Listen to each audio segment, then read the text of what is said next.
Have you ever looked at a map and realized just how terrifyingly massive the Pacific Ocean actually is?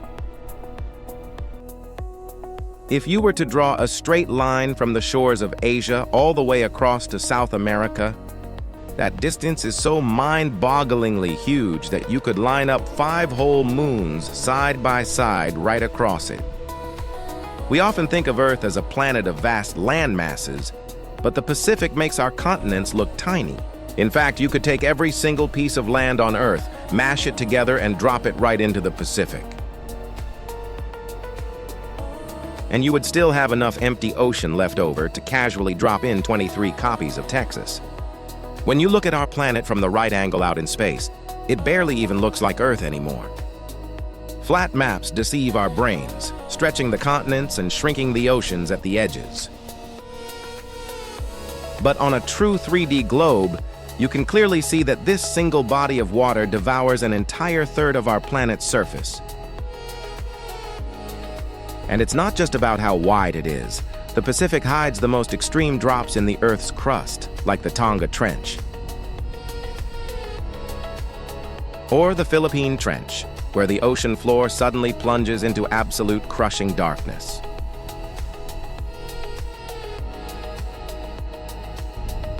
But nothing compares to the Mariana Trench, the undisputed deepest abyss on the entire planet. If you were to drop a heavy rock down into this trench, it would fall for a terrifying amount of time before hitting the bottom.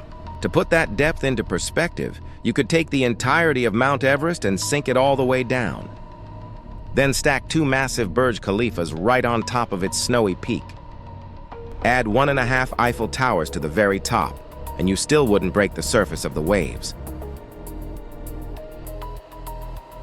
Because of this sheer, unfathomable scale, the Pacific is home to stretches of water so remote they feel like an alien world. Right in the middle lies Point Nemo, the absolute oceanic pole of inaccessibility, furthest from any dry land. If you were sailing a boat right here, you would be completely and utterly alone in the vastness of nature. In fact, you'd be so isolated that the closest human beings to you wouldn't be on Earth. They'd be the astronauts orbiting above in the International Space Station.